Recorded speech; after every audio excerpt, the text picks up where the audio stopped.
Welcome back to the deep dive. You, the listener, came to us with this incredible stack of sources, articles, studies, and some really moving personal reflections. Yeah. And they all circle around one of the most, I think, universal and complex feelings we face. How do you keep going when every single part of you is just screaming at you to stop? It's that moment of internal resistance, isn't it? That powerful urge to just quit. It is so profoundly human. Oh, absolutely. Whether you're trying to learn a new language or you're starting a really demanding new job or even just, committing to a new health goal, that temptation to just drop it all is always there. It's always lurking. So our mission today is, I think, pretty robust. We're going to take all these conversational insights about pushing through and really anchor them in some realistic psychological concepts. To give a clear shortcut to understanding what perseverance actually looks like. Exactly. And the core emotional hook for this whole deep dive is something I think every single person listening has felt. I've started calling it the resignation letter. Well, I like that. You wake up, you look at the day ahead, that, brutal grammar lesson, the gym session you promised yourself you'd do, that difficult email you have to write at work, and your brain just sends you a formal notice. Like an email to your own consciousness. Totally. It just says, "Dear human, I am resigning effective immediately. I quit. I'm tired. Go find a new brain. Good luck. Bye."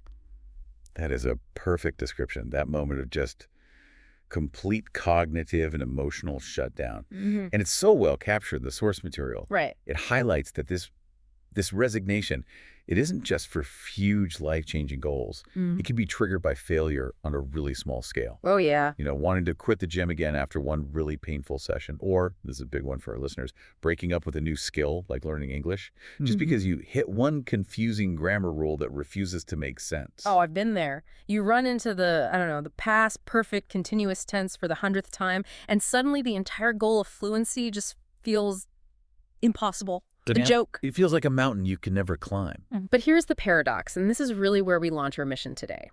If you are hearing our voices right now, if you chose to press play on this deep dive, it means you haven't given up yet. You are still here. You're still investing in your own growth, even if you're doing it while you're tired or sad or completely confused. Exactly. So today we're going to unpack that deeper, quieter, more sustainable meaning behind "don't give up on yourself." We want to look not just at why that quitting urge shows up, but, I think more critically, how we can keep moving forward in the kindest and most realistic way possible. Okay, so let's unpack this core idea first, because for so long the phrase "never give up," it's been kind of hijacked, hasn't it, by what we're calling the toxic hustle idea. Oh, completely. When you hear it, it comes with this really aggressive, exhausting soundtrack in your head. It's meant to be motivating, but it just sounds scary. It does. It sounds like you're supposed to be a machine. Right. That toxic version is all based on these rigid, totally unrealistic expectations. It says that perseverance means you never rest, you never cry, you never slow down. Just work, work, work. Constant, maximum output, 24/7. And I think the worst part of it is that this narrative tells you that if you stop for even a single day, Yeah. you're lazy. Or you're weak. There's a moral judgment attached to it. Yes. And that model, it just guarantees burnout, Hmm. full stop. If you set yourself up to believe that you have to be superhuman to persevere, you are going to fail. It's inevitable. And when you do fail, the shame that comes with it is just crushing. But the source material, it steps in right away to challenge that. It shifts the definition to something far more sustainable and honestly just more human. And that shift is so essential for anyone trying to learn something difficult. True perseverance is actually quiet. It's gentle. It acknowledges that you are a human being with, a finite amount of energy. Right. So the first key definition we can pull from this is perseverance itself. It's about maintaining a commitment over a long period of time. The long term. Even if in the short term you're just not feeling it. Exactly. Even if in this immediate moment you're feeling tired or sad or just completely blocked. So what you're really saying is, we should measure our success by the number of times we come back to the task, not how fast or how long we do it each day. That's it, precisely. That fundamentally changes the pressure. It's not about speed, it's about returning. I love that. It's not about the daily speed limit. It's about the continuity of the journey. And that idea pairs so beautifully with the second concept, which is resilience. The sources often talk about the psychological definition, that ability to bounce back or, recover from difficulties. And they use that beautiful classic metaphor to describe it, the tree and the wind. Yes. Resilience is like a tree in a storm. The tree bends, sometimes it bends a lot, but it doesn't snap. Life pushes it, the wind howls. But its root system holds firm, and it still manages to stand straight again once the pressure eases off. Okay, but let me push back on that a little bit because I think the nuance here is really important. Please. Isn't there a risk that if you bend too much, you start Yeah. compromising, you lose your direction? How do we know we're not just justifying quitting by calling it bending? That is a really sharp and necessary question. I think the difference is in the roots. Okay. If you are just bending, meaning you're pausing, you're resting, you're slowing down, maybe changing your method, your core root system, your deep motivation for the goal, that stays anchored. But quitting is different. Quitting is severing the roots entirely. It's giving up on the entire project. Some of the research talks about this as adaptive coping. True resilience involves letting your internal structure flex, but you don't let the foundation get destroyed. Adaptive coping, I like that term. So the bending is actually a survival mechanism. It's a sign of strength, not a sign of failure. Exactly. The toxic hustle idea tells you to be rigid, like a concrete pillar, but the psychological reality is that pillars snap under pressure. Trees bend. You have to flex to avoid breaking. So that's the synthesis at the heart of this deep dive. Never give up does not mean never rest. It doesn't mean never feel bad. It means that even if you fall down, you don't give up on the whole war. You don't throw your entire dream in the trash just because this last week or this last month was incredibly hard. So you are officially giving yourself permission to rest, to feel sad, to take a break, and still fundamentally not be giving up on yourself. The real commitment is to that inevitable return, not to the continuous, exhausting sprint. And that commitment to returning, that's what defines perseverance in the long run. It's that quiet decision you make after the bad test, after the discouraging comment, to just show up again tomorrow, even if it's only for 5 minutes. So now that we've kind of redefined what we're aiming for, let's validate the struggle itself. Because when we feel like quitting, that immediate and often really cruel internal reaction is self-blame. Oh, it's instant. I want to give up, so I must be lazy or I must be weak. Great. Clearly, other people can handle this, so what's wrong with me? We really need to interrogate that voice. The sources make it so clear that usually that interpretation is just wrong. The real story is that life, not your character, has just gotten overwhelmingly heavy. And we need to distinguish why it feels so heavy. We can actually break down that resistance into 2 main categories that just drain our cognitive resources. The first one is obstacles. So these are the external objective problems, the literal blocks in the road. Exactly. The things you can point to. Financial stress, money issues, lack of time, health problems, family responsibilities, a high-pressure job. These are all things that require practical logistical energy to solve. And one of the sources makes a really useful distinction within obstacles, between stressors and threats. Yes, that's a key distinction. A stressor is a challenge you can navigate. You have a big exam coming up, you feel the pressure, but you can make a study plan. You can handle it. But a threat is different. A threat triggers real panic and can lead directly to quitting. If you lose your job and you suddenly can't afford your course tuition anymore, that's a genuine threat to the entire goal. It's not just pressure, it's a potential endpoint. That's such a key piece of balance. It shows not all resistance is the same. And then on top of those objective obstacles, we get the second category, setbacks. And setbacks are more personal, right? They often come with an emotional blow that's directly tied to your sense of progress. It's when you take one deliberate step forward and then something pushes you 2 steps back. The sources have such painful, relatable examples of this, like studying so hard for weeks, pulling the late nights, feeling like you're finally ready, and you still fail the test. That is just devastating. Or, for language learners, finally getting the courage to practice speaking out loud and someone laughs at your accent. Even if they don't mean to be cruel, it can shut you right down. And that emotional pain gets amplified by something called the loss of invested time.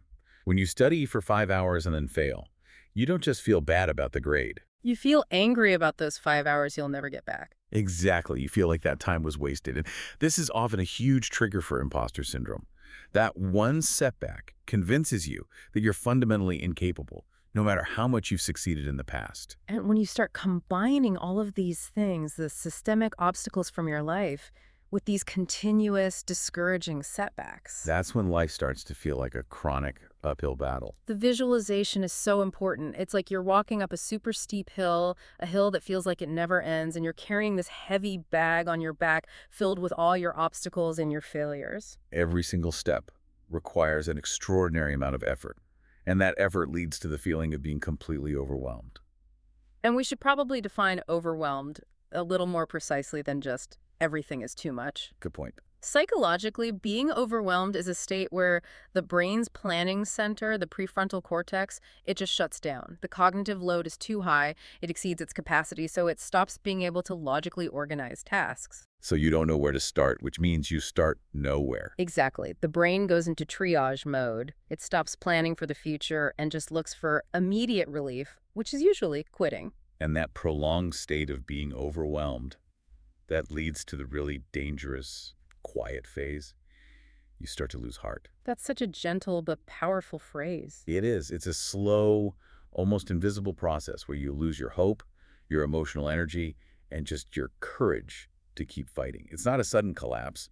It's a slow erosion of your will. This makes me think of that anecdote about Sarah from the sources. She works a draining physical job all day, she manages her family, and she really, truly wants to study English at night. She has the motivation. The root is there. The root is strong, but she opens the book, the cognitive load of it all just hits her, and she closes it again without reading a single word. And the key insight there is so vital for every single person listening. She closes the book not because she's lazy or doesn't care. But because her body and her brain are just done. The heavy bag is too heavy, and the hill is too steep. That is the critical truth we all need to internalize. If you feel like Sarah, you are not lazy. You're just tired. Wanting to give up doesn't mean you're weak. It means you are functionally exhausted from fighting that uphill battle day after day. And that exhaustion, it happens to everyone. The sources share a couple of really personal accounts of hitting that low point, which I think are so valuable. They show that perseverance often has to start with just pausing to acknowledge the pain. I can relate so deeply to the cognitive failure part. My own English meltdown, as I call it, happened years ago.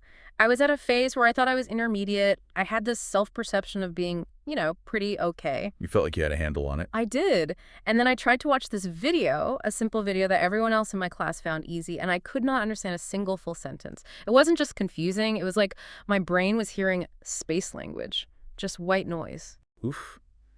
That sense of cognitive dissonance, where your idea of your skill level just clashes so violently with reality, that must have been devastating. It was. And then, to make it worse, just a few days later, I got a test result back, and the grade was terrible. So double confirmation. Double confirmation that I was a failure. I really felt like I had hit rock bottom with English. The emotional tank was just empty. The hope gauge was on E. And that's when the internal critic gets really loud, doesn't it? Suggesting the nuclear option. Just throwing it all away. It was relentless. You're not smart enough for this. You wasted all that time. Just stick to what you know. I seriously wanted to delete all my notes, hide all my books, and just formally break up with English. I really thought this skill is just not for me. But it's what you did next that matters. When you're at rock bottom, you have to find a way back up, but it doesn't happen instantly, does it? Not at all. The most important thing I did was nothing. For 2 full days, I gave myself permission to just rest and process the failure. You allowed the feeling. I allowed myself to be sad. I cried. I watched silly, comforting videos in my own language. I didn't demand productivity for myself. But after those 2 days, that deep commitment, the root system we talked about, it kind of reasserted itself. The question changed from, should I quit, to do I really want to throw away this dream I still have? And because the answer was no, you had to change the method. You didn't give up on the dream. You made a rational pivot. You decided to push through, but gently. Gentle is the key word. I didn't jump back into a 3-hour study session to make up for lost time. I made a microscopic plan, just 10 minutes of listening every single day. One short podcast clip, maybe I'd repeat it 3 times. Just returning. Just returning. It was agonizingly slow, but that daily commitment to just showing up, even for a tiny amount of time, that is perseverance. It allowed me to slowly bounce back, and after a few weeks of that tiny habit, I could finally see a little flickering light at the end of the tunnel, a sign that the struggle wasn't pointless after all. Your story is such a perfect example of how hitting rock bottom can force a cognitive reset.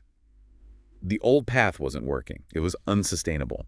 And I had my own crash with the heavy bag too, though mine was less about a single skill and more about just overwhelming life demand. The perfect storm. A perfect storm of obstacles. I was juggling a massive professional exam, working a part-time job, helping my family out a lot, and trying to keep a pretty rigorous exercise schedule. Work, family, study, health, all at once. That sounds like a constant high-grade stressor environment. How long did that last before the crash? Too long. After months of that pace, I looked at my results in all of those areas and I felt like I was making zero progress anywhere. Just pouring effort into a bottomless bucket. It felt completely pointless. You wanted to quit everything. Everything. The course, the job, the gym, everything. I just felt tired and utterly done.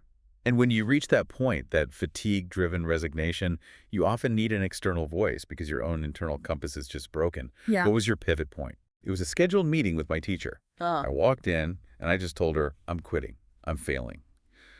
I laid it all out as a personal weakness. But she didn't focus on my self-blame at all.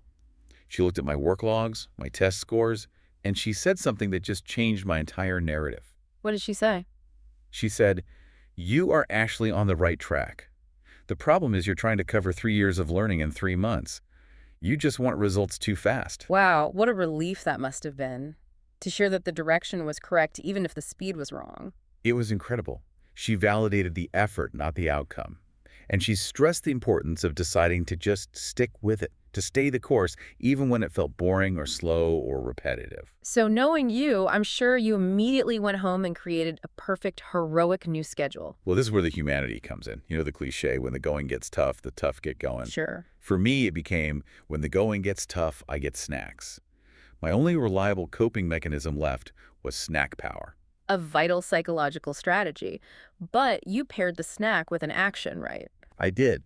I allowed myself the emotional relief, the rest, and the snack, but I made a deal with myself. I would do at least 10 minutes of focused work right after, no matter how tired I felt. You stayed loyal to the course. Stayed loyal to the course. And that tiny shift, that commitment to return after a small pause, that's the perfect transition into the practical, gentle strategies we can all use. Okay, so this is where we get really practical. We want to give you, the listener, clear, actionable, and gentle strategies that come directly from these principles of quiet perseverance. Right.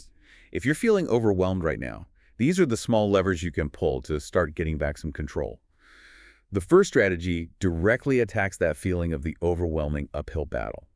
Hashtag 3.1, make the battle smaller. Okay, so the natural but also destructive tendency when we face a huge goal like fluency or a degree or a big health change is to look at the whole mountain and feel like we have to climb it all in one day.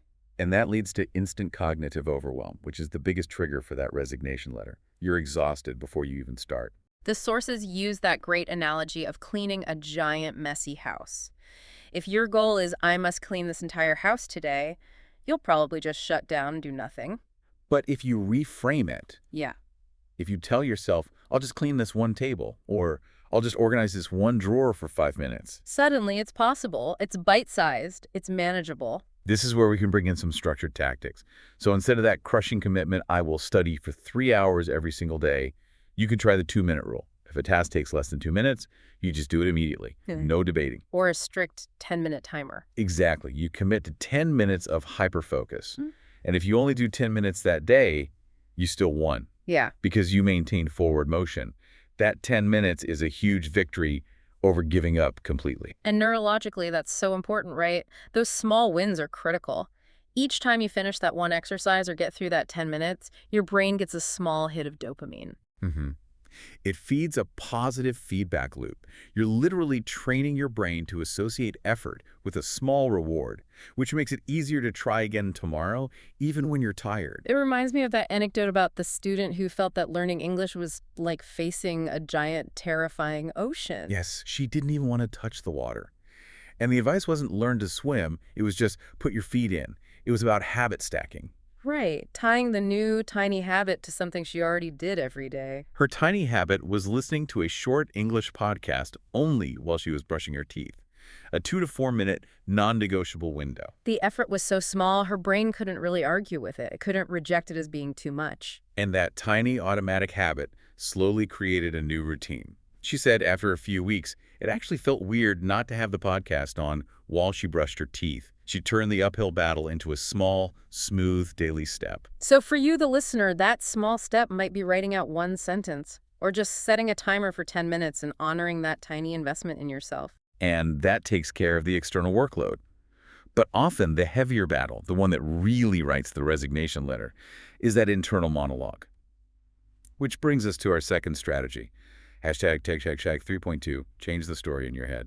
The words we tell ourselves, Yeah. our internal narrative. It is so often far more damaging than any external problem. It is. This internal battle, if it's a negative one, it just slowly, systemically kills your resilience. It convinces you that the struggle is permanent and that you're the only one feeling it. So many of us adopt a really toxic internal soundtrack. We do something called catastrophizing. I failed this one test, so I'm going to fail the course, which means my career is ruined and I'll never get anywhere. And when you have that story playing in your head, even when you make small progress, it doesn't even register.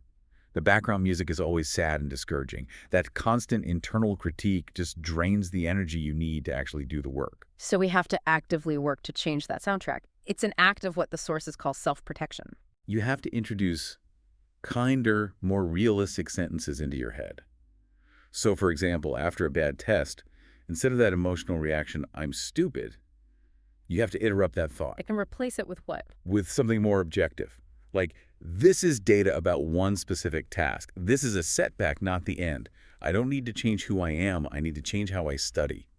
Or if you're struggling with speaking confidence, instead of that huge generalization, "my English is terrible." You could try a more factual, emotionally neutral statement. "I feel nervous right now, but I am still in the process of learning. Every attempt I make, no matter how clumsy it feels, is practice."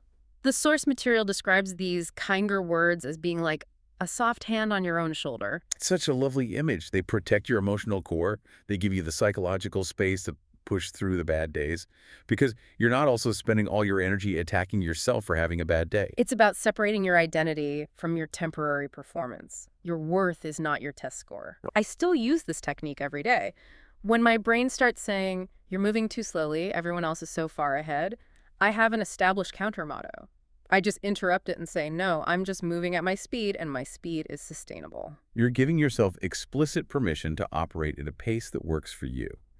Changing that internal story can be the difference between a necessary pause and just quitting for good. Yeah. But even with the kindest internal story, some burdens are just too heavy to carry by yourself. Which brings us to our third strategy. Hashtag 3.3, don't fight alone. This third strategy tackles what might be the biggest and most damaging lie our brain tells us when we're overwhelmed. The lie of isolation. Exactly, that whisper that says, "no one understands this, you are completely alone in this struggle." And that feeling of isolation, it just makes the heavy bag feel 10 times heavier. But the reality is, struggle is a shared human experience. You are almost never the only one facing that specific challenge. One of the sources told that story of the person who genuinely thought she was the only one in her entire company who struggles with public speaking, And then she went online. and found a forum with hundreds of comments from people in her industry saying, "Me too, I feel exactly the same way." She found her secret big group. She wasn't alone at all. She wasn't. And that's why finding your people, a friend, a teacher, a mentor, an online community is so essential for carrying some of that emotional weight. Because shared struggle automatically reduces the burden. Just sending a text to a friend that says, "today was a 10-minute day, I'm exhausted, but I didn't quit," that's leveraging external validation. And it's important to distinguish between seeking sympathy and seeking guidance or accountability. That's a powerful distinction. Sympathy is just venting. It can feel good for a minute, but it doesn't solve the problem. Accountability is asking for reinforcement to help you return to the work. It keeps the roots anchored. I remember my friend said that crucial line to me during my own crash. "You're tired, not useless. Go drink some water and try again tomorrow. I'll check in with you then." See, simple. It didn't fix the problem, but it acknowledged your fatigue and it set an expectation for your return. It prevented you from completely losing heart. And going back to your story, it wasn't the logistical advice from your teacher that saved your commitment, was it? No, not at all. It was her simple, personal validation. "You're on the right track. Stay the course. I believe in you." That external belief, that simple vote of trust from another human that can carry you through a whole week of difficult, boring work. So we have to reframe this idea that asking for help is a sign of weakness. We have to. The expert analysis in these sources says the exact opposite. You're not weak for needing support. You are brave for asking for it. That simple act of telling someone you're struggling is an active form of self-perseverance. Okay, so now we get to what I think is the most nuanced part of long-term commitment. It's this idea that being flexible and changing your plan is actually a sign of deeper commitment, not failure. This is so vital. So many of us, especially high achievers, operate under this false idea that true commitment means sticking rigidly to the first plan you made. Even if that plan is clearly causing burnout and stress and is actively making it harder to learn. Right. We confuse dedication to the plan with dedication to the dream. But sometimes, the smartest and most committed thing you can do is change how you're walking, not where you're going. You stay loyal to the destination, but you adapt the map. And we have to address that fear that changing the plan is just a form of self-sabotage. That's the big fear, isn't it? It is. We have to distinguish between a rational pivot and self-sabotage. Self-sabotage is quitting the hard part just because it's hard. A rational pivot is changing your method based on data, and the data is that this pace is unsustainable and it's leading you toward a complete collapse. I love the wrong shoes metaphor from the sources for this. Your deep dream is the mountain fluency, career success, whatever it is. Your initial plan is the shoes. For example, your plan is to study 3 exhausting hours every night right after work. So you wear those shoes, you try to walk, you get blisters, you burn out, you stop, and then you blame yourself. See? I just like discipline. But the problem wasn't your dream of climbing the mountain. The problem was the painful, ill-fitting, unsustainable shoes. Exactly. So never give up doesn't mean you have to keep forcing your feet into the wrong painful shoes. It means you recognize this method is working against me. I need a different road. You don't quit the walk. You just change the shoes. This leads to practical adjustments. Calculated pivots. These are changes that keep your commitment to the goal, even if the daily effort looks totally different. And we can look at 3 key areas where you have the power to pivot. Okay, the first is the most obvious. Pivot 1, the schedule change. This goes right back to the story of Sarah. If 3 exhausting hours at 9 p.m. are causing you to shut down, you change the structure. You could switch to 20 minutes right after your first coffee in the morning, another 20 minutes just before dinner. Same dream, totally different shape. Yeah. It respects your actual energy levels.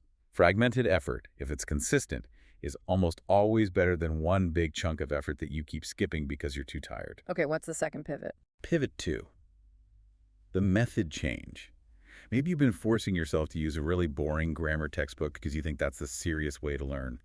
But every time you open it, your soul leaves your body. Yes, you're physically there, but your brain has checked out. When the method is consistently soul-crushing, you pivot. You change the input. So you could switch from the textbook to engaging podcasts or stories you actually enjoy or videos or even games. You're still moving toward the same goal, but you're doing it in a way your brain doesn't fight. You're optimizing for sustainable movement. And the third pivot is probably the hardest one for people to give themselves permission for. It is. Pivot 3, the goal change. This is a sign of real wisdom. If you set a massive, overwhelming goal like, I must become C2 fluent in 1 year, or I must launch my entire business next month and it's causing paralyzing anxiety. You can pivot the short-term target. You can. You rationally adjust it to something realistic and measurable. Okay, first I'm going to focus on getting comfortably to a B1 level. Then I'll think about B2. And that shift isn't weakness. It's not a lack of commitment. It is wisdom. It's realism. It ensures you stay motivated by actually hitting milestones along the way. And that's the ultimate insight here. Changing your plan, your method, your schedule, your short-term target is not the same as giving up on your dream. It means you are flexible enough and committed enough to keep caring about your growth, even if the path has to change many times. You're just changing the map to fit the actual heavy terrain of your real life. Hashtag outro. So we've covered a lot of ground today. We've moved from that toxic idea of hustle culture all the way to these specific, gentle strategies for staying in the game without burning out. Let's just synthesize the core ideas one last time. We started by establishing that true perseverance is actually quiet perseverance and deep resilience. It's not defined by constant speed, but by your commitment to just coming back again and again after you stumble. And we talked about the real reason we feel the urge to quit. It usually means that life is just structurally heavy with external obstacles and painful setbacks. It's not because you're lazy. You are just deeply tired from a long uphill battle. And we gave you 3 gentle, actionable strategies to use right away. First, make the battle smaller by focusing on tiny, achievable steps. Second, change the story in your head by using kind, protective sentences. And third, and this one is crucial, don't fight alone. Be brave and ask for support. And finally, we just talked about the profound wisdom of the pivot. You can, and you often must, change your path, your daily map, but you can still stay loyal to your dream, your ultimate destination. That flexibility is a sign of strength. So we want to leave you with the core permission that all of these sources grant. You are allowed to rest. You are allowed to feel sad. You are allowed to change direction. But you don't have to throw your dream away just because this week was hard. Just think about that for a second. The very fact that you are still here, listening to this, processing this information, that means you have already demonstrated the very resilience we've been talking about today. We are genuinely proud of you for choosing to think and grow, even when the path is steep.